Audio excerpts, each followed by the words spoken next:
Everyone in Law podcast.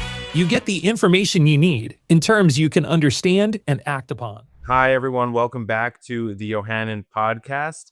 I'm here with Lisa Hurley, the author of the upcoming book, Space to Exhale. It should be coming out any day now, or if you're listening to this a little bit later, it's already out. So welcome, Lisa. And we're going to talk about her journey to deciding to write the book and all the substance that you might find inside of it. And I think there's going to be a lot of useful insights for people who are in all stages of their business journey. So welcome, Lisa. Thank you so much, Adam. I'm very, happy to be here. Thanks for having me. And I am looking forward to the conversation. I haven't often done business podcasts, but I am, in fact, an entrepreneur in addition to being an author. So I think it'll be interesting. Yes. And I think, it's a business podcast, but I try to keep it holistic in the sense that I hope that people who've listened to a lot of my episodes will get many different angles of business. And I think the two big Exactly. angles that I hope they'll get from you is one, how to use media in a productive way. So not just stopping at social media, but moving on to community building as well, which is a form of media that many people in the business world are interested in for a variety of reasons, which I think you'll exemplify. And then the next is the content of the book and the content of the community and how people can make it through not just the entrepreneurial world, but the normal work world, Yeah. just having a Work job. world and life. Work world and life. So, Yes. but I think it's pretty understood among the business community now that I don't want to say work-life interaction, but because that kind of acknowledges that those are separate things, but just the well-being, let's call it, how that factors into performance. And philosophically, what's the point of doing the work if it's not going to support your overall well-being? So I like to take a holistic approach in the podcast, also in the way I do things personally. But to that end, I was hoping you could tell us a little bit about what you were doing before you started the Space to Exhale community, and what was your origin story and your experience professionally before that. Yeah. Okay. So around 2020, we all know what was happening in the world then in terms of it was the beginning of the pandemic, COVID-19, all of this was happening. Simultaneously, there was a racial, what we've chosen to call a racial reckoning. I believe a racial reckoning has been going on long before that, but for the purposes of this discussion, let's say it started in 2020, a renewed racial reckoning because of what was happening with George Floyd and many other Black people and people of color being harmed by, by the system, shall we say, by the system and by forces empowered by the system, right? And so as a Black person, seeing George Floyd and other people who looked like me being harmed, and unalived with impunity really bothered me at a deep level. Obviously, systemic inequities had always bothered me, but it became much less, I just could not take it. I couldn't take it anymore. I could no longer remain silent. And so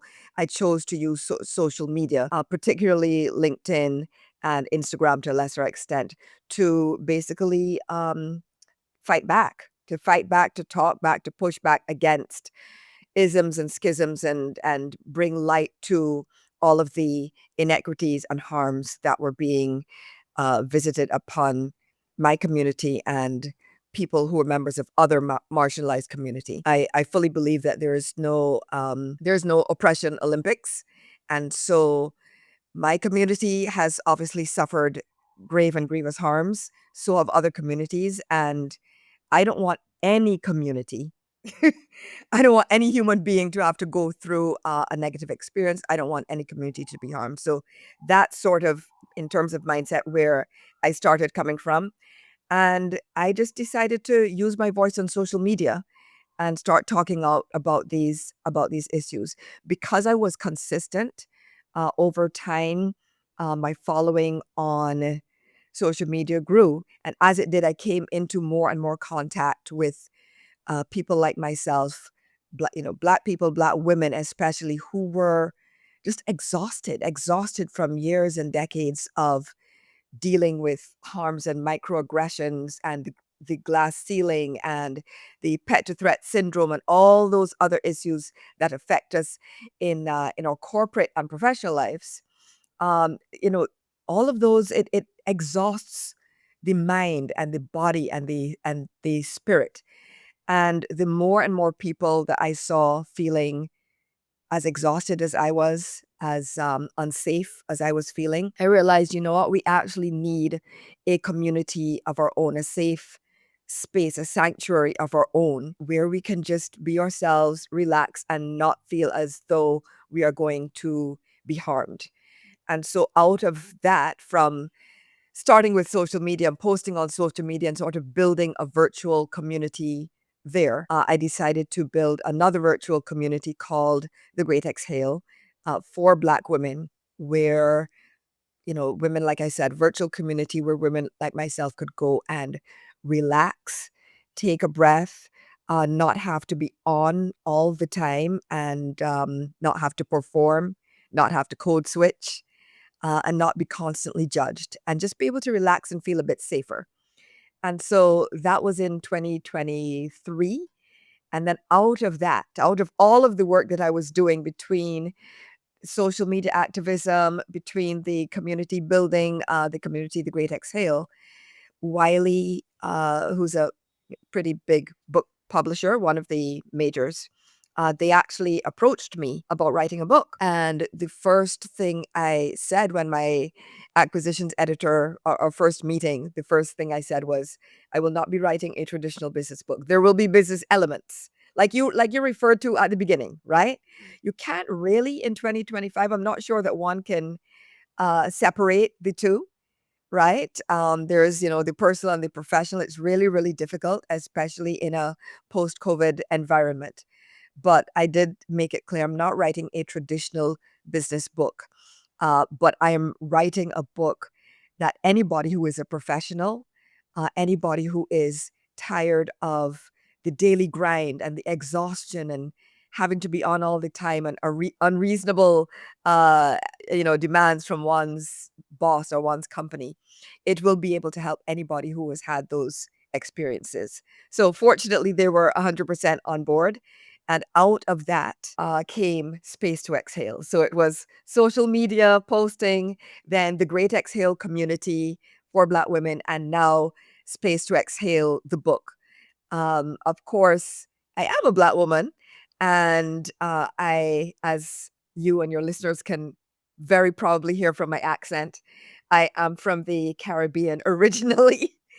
And so, all of those intersecting identities play into how the book was, how I wrote the book. So definitely there's an aspect of memoir. I reference my culture. I reference my island home, Barbados. I reference that a lot. But the lessons and the tips are, I believe, universal. And so that is a very long answer to your question. So what's interesting to me about the book is what came before it. That it kind of grew out of the online community, the Great Exhale, which I think I may have called it the Space to Exhale community, but that's so the community is the Great Exhale and the book is Space Yes. to Exhale.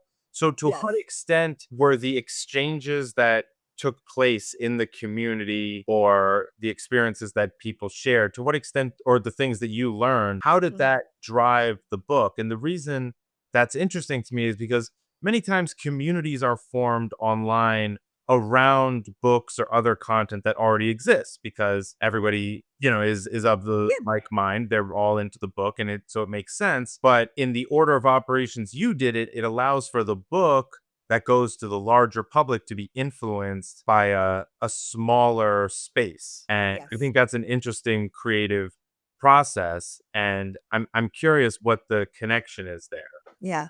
Well, of course, Black women are always saying, right? So often saying, we know stuff. We know stuff. We are wise. Our opinions, not only wise, but also highly educated, right? We're the most educated demographic in the United States. And that probably holds true in a lot of other countries and communities as well. So having a community for Black women that is filled with Black women, um, you are tapping into the well of wisdom. You're tapping into the well of experience.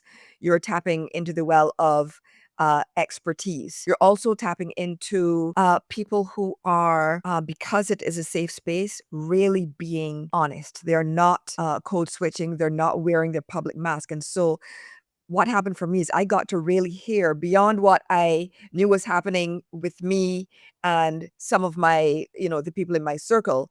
Once I opened the community up and invited others in, it sort of validated my thinking, right?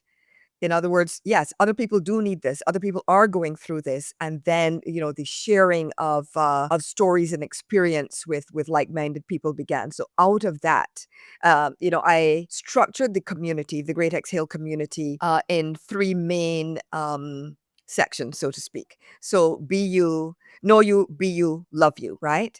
And the book is now based on that. That is the framework on which the book is based. Know yourself, love yourself, be yourself.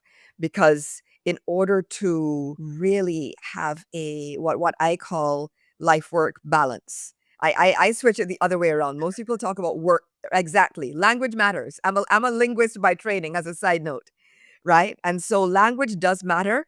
So it's already sort of like a subtle form of brainwashing, right? Every time we talk about work-life balance, we are putting work first. Is that in fact what is supposed to be happening, or is it supposed to be about life first and then work as an addendum to life, right? We can't work if we're not alive. Life has to come, life has to absolutely come first. And not only does life have to come first, but life, family, purpose, all the things that health, all the things that really matter have to come first if we are to be able to perform at our best and find some sort of joy in our work life, right? It literally cannot logically happen the other way around. And so all of that tied into how and why I decided to structure the book the way I did. It literally is based on how the community is structured. But knowing yourself, being yourself, and loving yourself, everyone needs that. I believe that you have to have a measure of self-knowledge and self-awareness in order to be able to achieve your highest purpose, or have even a chance to be able to go in that direction. You must know yourself first. You must do that work of introspection and sort of self-examination and self-acceptance. Hopefully from self-acceptance then comes self-love. So you know yourself, then you love yourself. If you love yourself, you're going to treat yourself in ways that are probably healthier for you and the people around you as well. And again, like I said, life work balance. If you love yourself, you are going to approach your career and everything else in your life differently.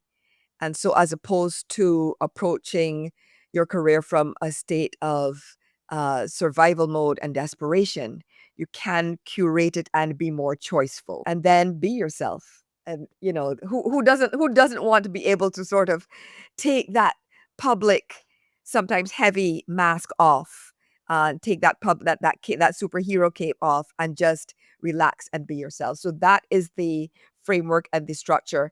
And I did it that way because it is easier for people to understand. Frameworks help people be able to absorb information and sort of in a more bite-sized way, right?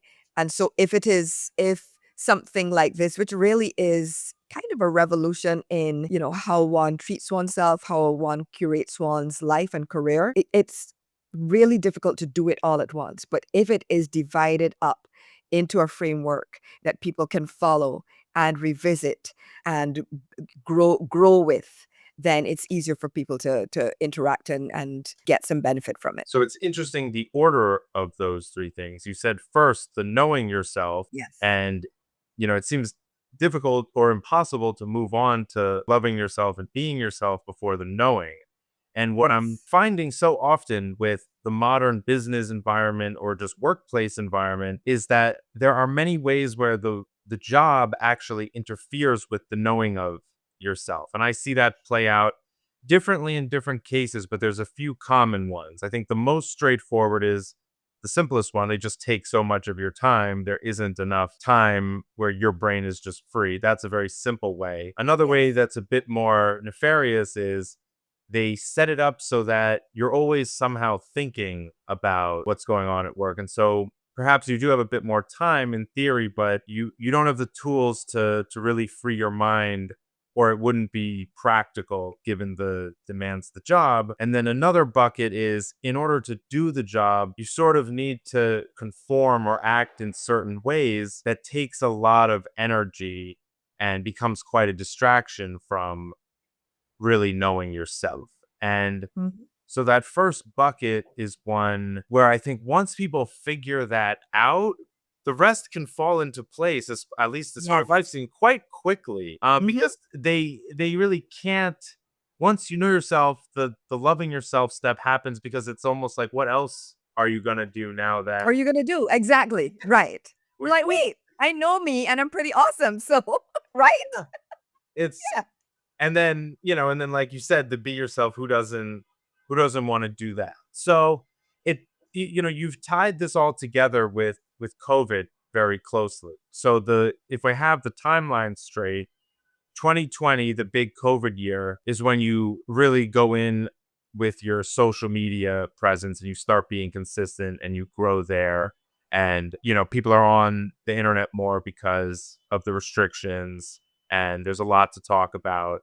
And somehow you end up on LinkedIn primarily in particular. And I suppose that's maybe how this segued into the work thing. But Yeah. by 2020, it was kind of already understood that LinkedIn was going to be a platform where it wasn't just like posting job opportunities. Like, it was going to be a broad conversation. But you were, I think, still early. It wasn't quite how it is now, where it's accepted by everyone. But back then Mhm. it was It was still kind of early. Yeah, it was still emergent, in terms of being treated that way. But like you said, there it was a confluence, a convergence of different influences and events that happened at the same time that had that result. So there was, COVID, COVID in some ways, obviously, unfortunately, like almost everything in life. Yes, there were in some ways deeper and harsher implications for people with marginalized identities. However, in general, COVID is no respecter of race or ethnicity or any of those things or identity. And so therefore, the entire planet the entire planet was affected by COVID. There have been studies that there were mental health, there were and still are mental health, fallout. There was fallout as a result of the stress that we were all dealing with because of COVID. So all of that is happening. Then the racial reckoning with George Floyd and the unfortunately, myriad other Black people who were being murdered, essentially, and many of them on video.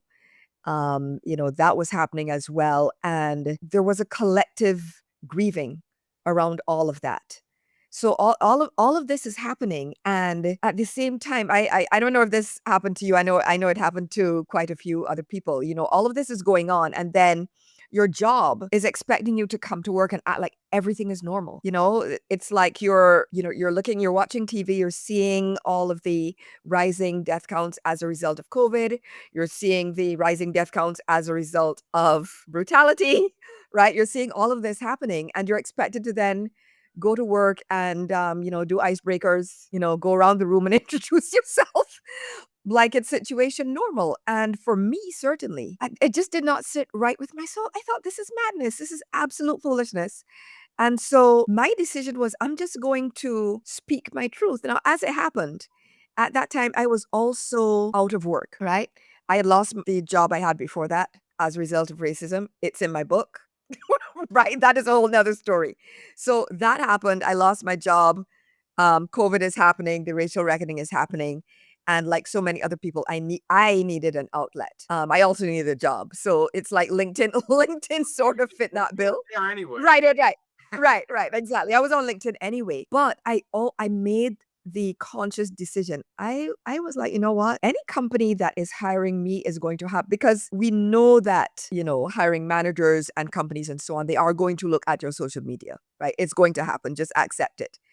I decided, I'm like, okay, fine. You're going to look, this is what you're going to find. You're going to find the real Lisa. You're going to find the Lisa who calls out racism, and all the other isms, right? And you are going to have to decide if I'm the person that you want to hire, because guess what? I'm not shutting up. And so there was also a bit of that going on. Like, I am going to show up as myself, authentically, as unfiltered as possible.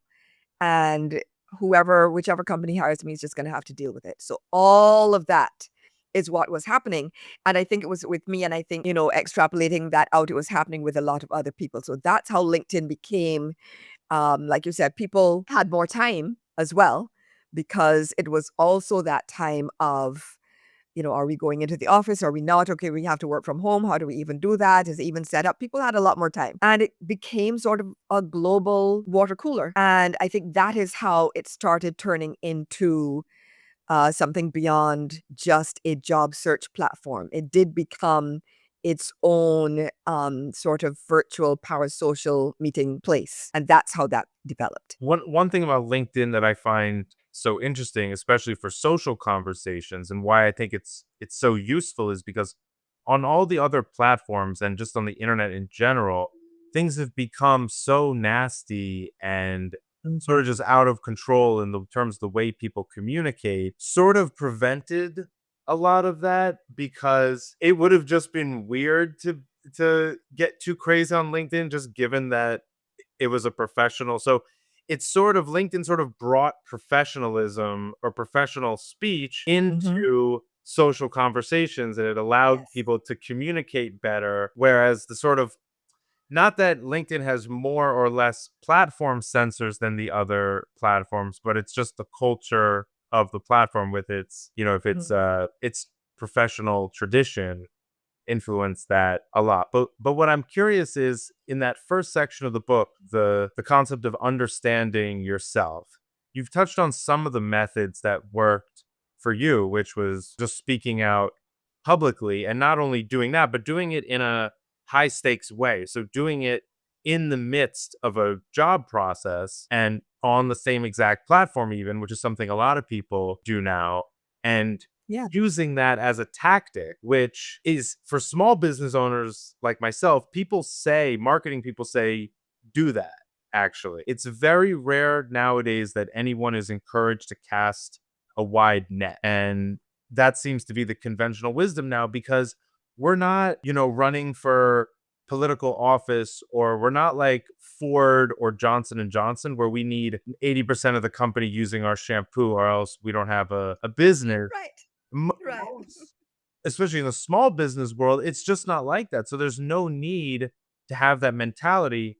But in corporate America, many of the businesses think like that, because they have to cover such a huge market, or else they can't function. But for a job seeker, you just need one person. So You just need one. You just need one. so One person or company that is in alignment. And they think a lot of people talk a big game, but my question always is, okay, well, that's fine. How are you actually going to show up, right? Because for somebody, living in this body, right, it actually was a pretty big risk. But then you think, well, it's risky, but is it really? Because do you want to go and work for a company that that you know upfront going in, does not value you, does not value people who look like you, actively is seeking to extract from you and harm you at the same time? No, right? You can't logically want that for yourself. And so it's actually a two-way process. I'm like, okay, well, I believe in curation, right? That's why the subtitle of the book is A Handbook for Curating a Self-Centered Serene Life, right? And so it's about curating the companies out, right? It's like, you know what? You don't want me. I don't want you either. I don't want you either. I want a company. I want to be associated with a company where there is alignment, where there is some kind of integrity, all of those positive attributes. And it is best to solve for that at the beginning instead of going in and trying to retroactively change a company culture from the inside. That is almost impossible in most cases. So that's what you were doing externally out to the world. You were expressing yourself and you were going about your search in a certain way, which actually sounds very efficient because it's a lot of work to evaluate whether someone else is a good fit for you, especially when all the information you're getting, who knows what it means. But on that point of how to understand yourself, what were some of the internal processes that you would recommend to people that might work separate from the things that you do externally?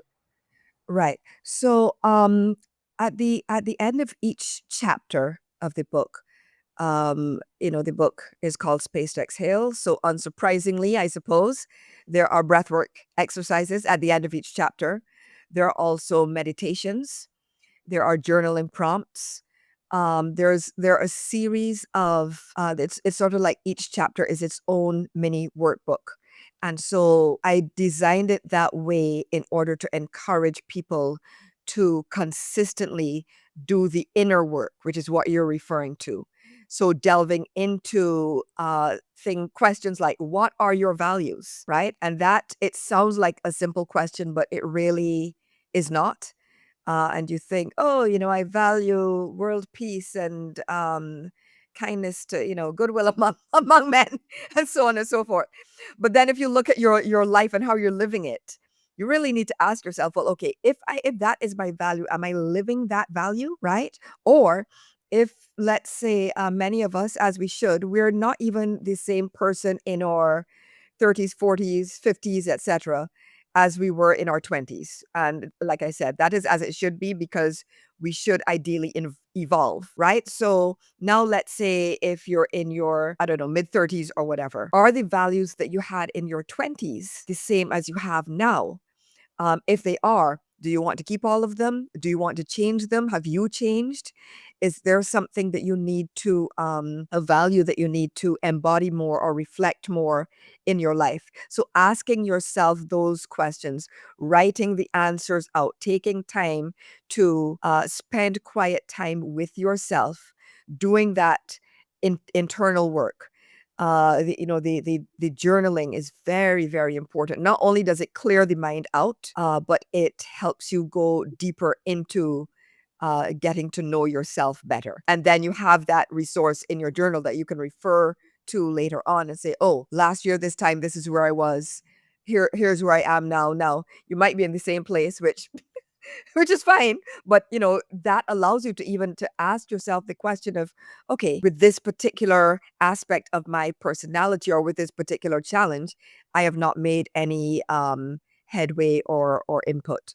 And so is this something that I want to continue trying to address? Do I let it go? Do I continue? And just asking yourself those questions.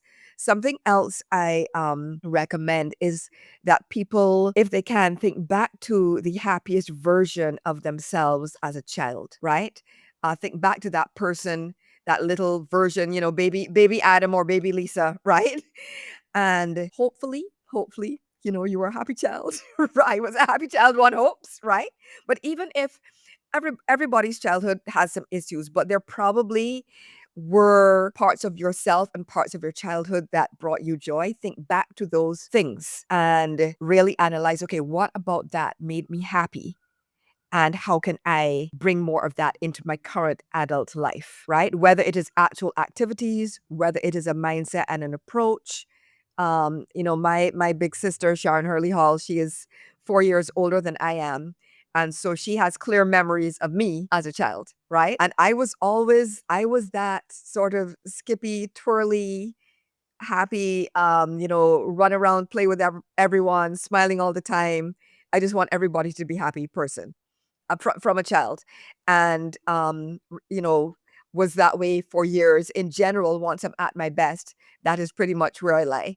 So anytime I'm not in that state or not in that mindset, I'm able to at least remember, okay, this is not core Lisa? How do I get back to core Lisa? And so I think everybody can do that, because often the things that we loved and did when we were children, that's who we really are. That's who we really are. I never, yes, I have a 9 to 5 right now, right? Which, you know, thank in your heavens above that I am employed and have a salary with which to pay my rent. That aside, I'm not what I would call a corporate person, and I never have been. It literally is not my personality. Can I do it? Absolutely. Right? You learn to be a professional.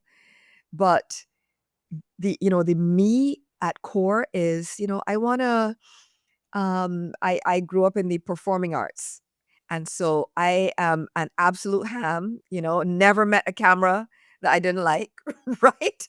And so, being in front of a camera and, dancing and doing activities like that, that's what makes me happy. Writing makes me happy, right? That's one of the reasons why in my 9 to 5, I am a writer, because that was a deliberate choice. I'm like, okay, I know I'm going to have to show up, be an adult, do the icebreakers, do the happy hours, which I call the unhappy hours, do all of that stuff. But in the midst of all of that, I will be operating in my zone of genius, which is writing. So at least I have that joy to hold on to every day, no matter what. So those are the things, the kinds of questions, the self-interrogation that I encourage people to do. So you started off with things like breathing exercises and meditations. And it's interesting because I sort of define meditation in a bit of an active way, which is sort of goes against some of like the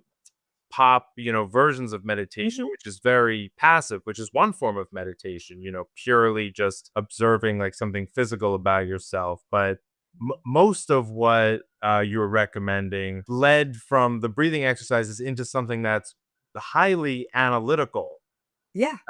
and You requires. can listen, you can be frou-frou, you can be frou-frou and all of that. You can have both, right? And so absolutely there's the frou-frou granola. Like you said, there is that side.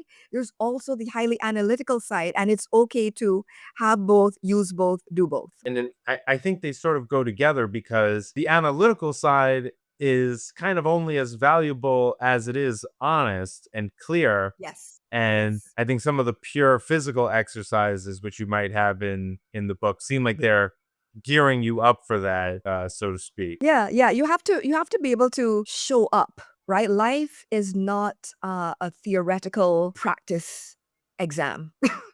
you know, it's the real thing. Depending on what you believe. Now, some might believe, okay, we are caught in a matrix and there's another reality. That is possible as well. But if we, for the purposes of this discussion, decide that this life that we know is the reality, then you have to approach it like it is reality, and you have to simultaneously be light about it, but also take it seriously, right? I do have a question for you though, because you mentioned that you see meditation as more active, and I am interested in that. So can you tell me a bit more about that? Yeah, so this is sort of how I was taught Mhm. about it, but the idea of meditation comes in certain forms, and I think one is just sort of like thinking about one idea and actively focusing on it. So in some ways, it's like the passive meditation because you're training yourself to focus on just one thing, but at the same time, you've chosen the things you Mhm. want to focus on and you sort of look at yourself to see where are my imbalance? Like what are my tendencies and where do they go, a bit far in one direction or a bit far in another. And so to really think about that is maybe a different word would be contemplation. But I think to meditate on almost maybe it's similar, but I think the meditation part is to intentionally linger on it a little Mhm. bit and sort of just sit with it. And then the active part is how you pry into it and you ask yourself those questions. So I think the way I learned it was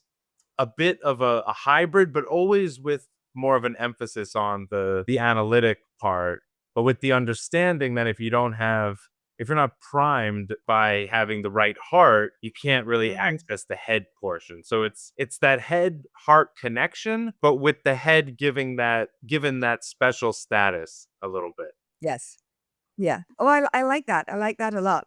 Um, I think that so all right, another part of the book is that every chapter, I have each chapter structured in a certain way. So each chapter actually starts with a prayer that I call an invocation, right? So the goal is for each chapter to start with it starts with mindfulness, really. Now I see prayer almost as external meditation, so to speak. It's a supplication, it's an asking, it's you asking whatever you believe in, right? For whether it is help, sustenance, guidance, faith, support, whatever it is you're asking for. The other kind of meditation I see more as a listening. Okay, now you've prayed and you've asked, Mm, right? mm. Like I said, it really is structured very deliberately. So you each chapter you start with a prayer and you ask. Then I share a little bit about my life, kind of explaining, okay, how did I even get to the point where I could write a prayer like that? Well, this is what had happened, as the phrase goes, right? This is what had happened.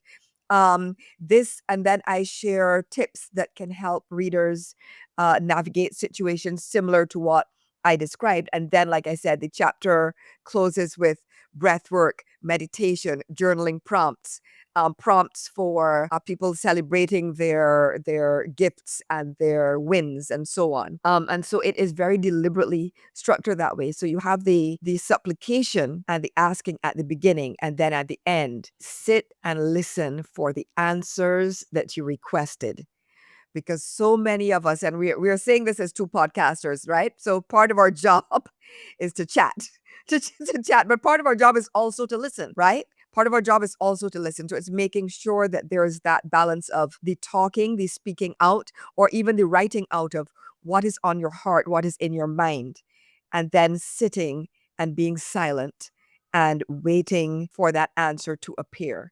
And it might not necessarily appear in that moment at that time, but it might appear like so many of us. I get my best ideas like in the shower, or you're out, walking the dog, or you're out, if people who do nature walks, which is a form of meditation in itself, right?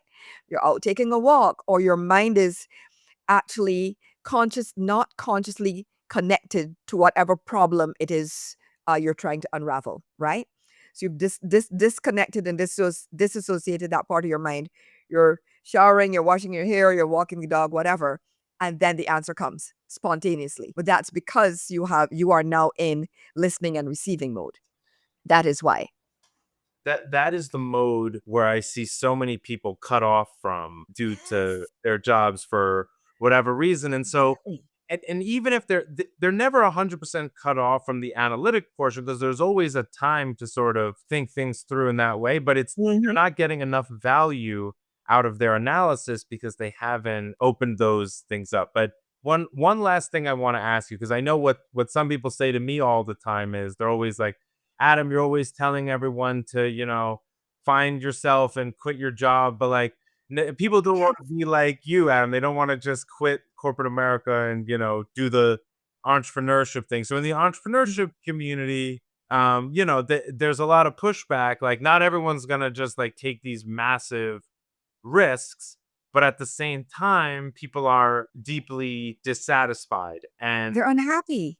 They are. yeah, so I guess like from a solutions perspective, I can't say what's right for each person. For some people, the right thing might be just to find a different job or to change maybe the circumstances a little bit or to be extreme and do what I do. So it's not about, I'm not trying to tell anyone what to do. I just want people to have the tools to make hard choices. And Yes. that looks different for everyone. And I know, I had to make some hard choices once as well when I started my law firm and quit corporate America, but it was only following these moments of being able to listen a little bit Yes. and sort of follow the clues. And in just a general day's work, I was aware enough to know I was deeply dissatisfied with what I was doing.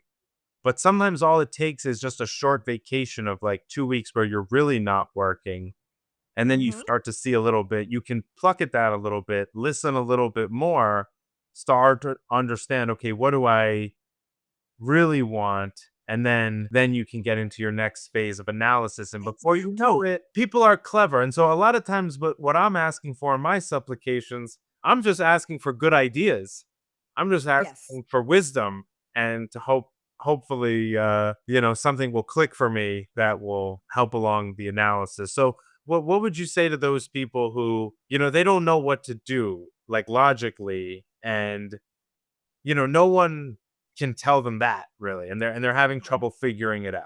My first question, my first part of the approach would be to even push back against that because I would contend that a lot of us actually do know what to do, but it's hard, but it's hard, but it's uncomfortable, but there's risk, right? And so I have, I've been living a long time. I've had myriad experiences. There was one time, for example, where I realized I was in my 20s. Let me just put that out there again. Like I said, difference between between 20s and later in life. I started a job once, walked on that first day. When I left that afternoon, I never went back. I just knew it was the wrong job for me. I didn't linger. I didn't give it, 3 months. I didn't give it 30 days. I just left and went back immediately and started looking for another job. Caveat to that being, I was still living at home in my mom's house. And so therefore, in terms of risk, the risk was minimal because I still had shelter, I still had community, I still had all of that. So that is important to bear in mind. So let's say fast forward to now. Yes, I am an entrepreneur, but I also have a 9 to 5 because there frankly are practicalities in the form of bills, right? And now I'm at the stage of life where no, I'm not living in my folks' house, or let's say sometimes you are an adult, you do have the opportunity to, let's say you maybe have some inheritance money, or your folks have a basement, or your childhood room, or whatever is still available, or you have some stopgap or safeguard that you can fall back against if you want to literally pick up and quit your job. Um, but you can do that, but not to the detriment of putting yourself in extreme survival mode. I say use common sense. For me, common sense looks like doing I call it the displacement method. Right? And so bit by bit, there's more entrepreneurial stuff and less 9 to 5 stuff. And gradually, right? I can't, I'm a 401k. Like, what am I gonna do? Like I'm not going to um, unless all of the powers that be in media and so on, unless those people contact me and of course I hope the book does brilliantly and so on and so forth.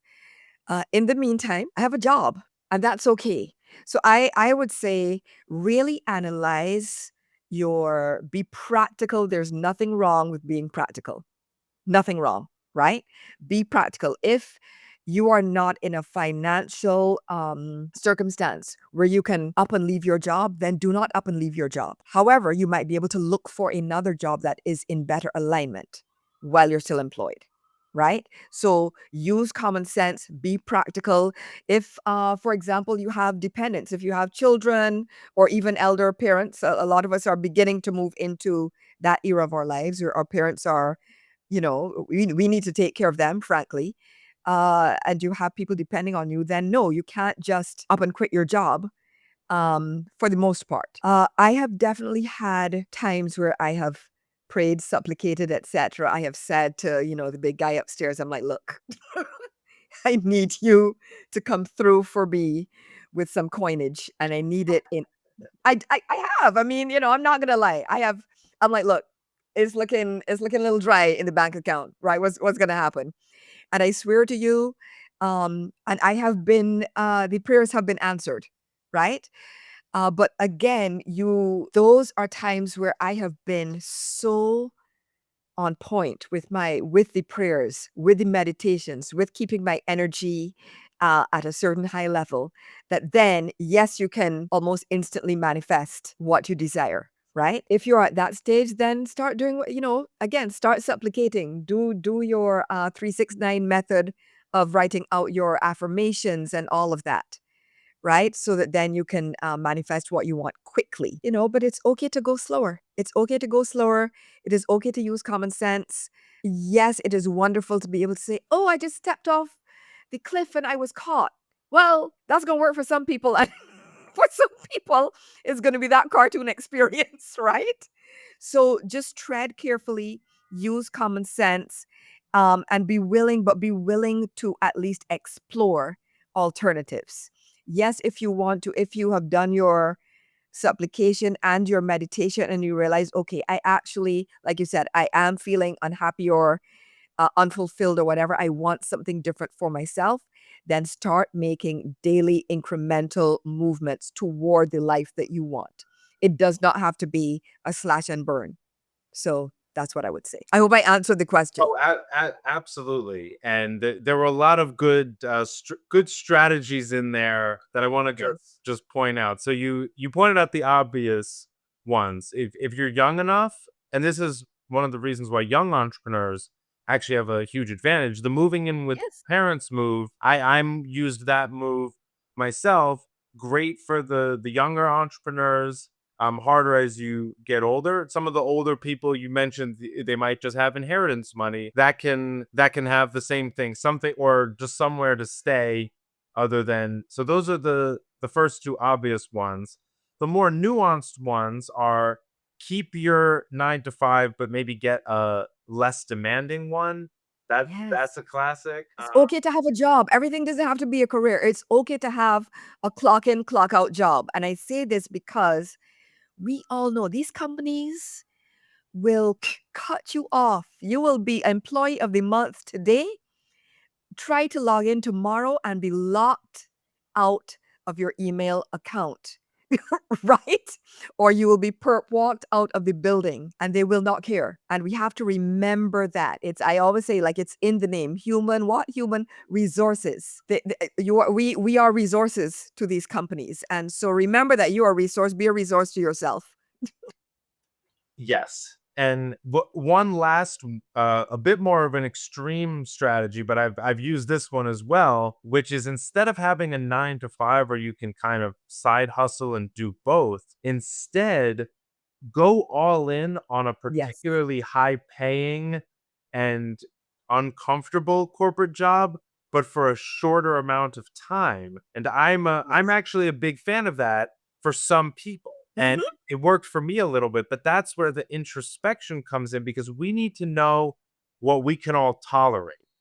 Yes. And that's where the selection of practical strategies, you can't just listen to a third person without going through the self understanding, because for some people the path of doing the corporate job for a few years and then going on your own with the savings, that won't work for some people because it's just too terrible for them to do that. It's too extreme. On the other hand, then there's people like me who I can't do the side hustle thing because I just don't have the stamina to really like come home and then And then do something else. Yeah. yeah, Yeah. Yeah. Yeah. that could Exactly. work. There's like more night owl types, people like that, that could work as well. Some people, they can stomach living with their parents. Some people, they have to say, I can't stomach this. And some people, they just believe so passionately in their idea and they know they can manifest the success that for them it's actually worth it to take a really drastic risk and just, jump in the deep end. But that's by no Yeah. means the only way. So I think, as you said, I think most people have these insights. I think perhaps they may look a little bit too much to third people for practical guidance because Yes. we have all the facts about ourselves. We do. So, We do. We have all of them. and the theories are not that complex. Like, we basically just listed out the leading methods of financial planning for this, and that's Right? legit. Everyone, there's not much else other Yeah. than that. And Nothing new under the sun. Like it just is what it is. It just is what it is. because there's nothing that's going to be free, and even the inheritance or the parents thing, that's not free either. There's just other costs, and so all of these, there's always going to be some sacrifice, but that's what it takes to get out of a bad situation. So, not everyone's going to go through their career. Some people are very imbalanced from a young age, I noticed in this way. And I do actually know people like this who college freshmen, they have a very clear vision. They know what they're going to tolerate and what they're not. And many times those people will retire happily, having never had a bad career day. But for most of us, we get a little sidetracked or things just push us off. So Yeah. we have to figure it out. So Lisa, what is the official release date again of the book? It is June 17th, and I am excited about it because it's a huge week, not only because, it's pub day for June 17 is pub day for my first ever book, but it also is the June 19th, which is Juneteenth, is the second anniversary of The Great Exhale. And so it's like a big week. And then June is Caribbean American History Month. And so it just feels like a big moment for me. So yeah, Space to Exhale, June 17. I'm excited. All right, and it'll be in soft It, cover, hardcover on Amazon, places like that. yes, it is available for pre-order now. If you're listening to it before June 17, it's available for pre-order on Amazon, Barnes& and Noble, Goodreads, you name it. It's there. Books A Million, bookshop.org. It's everywhere. Shout out to Wiley for distribution. And yeah, so it is everywhere, and it will be available. Audiobook is coming at some point. I will, at some point, I will have all of that information. But right now, it's in hardcover, available everywhere books are sold. All right. Awesome. Well, thank you very much, Lisa. This was a great conversation. I hope that everybody gets a lot out of it and, gets the positive improvement that they're looking for in their life work balance in that order. And, Here you go. and I wish the best to everyone. Thank you again, Lisa. Thank you so much, Adam.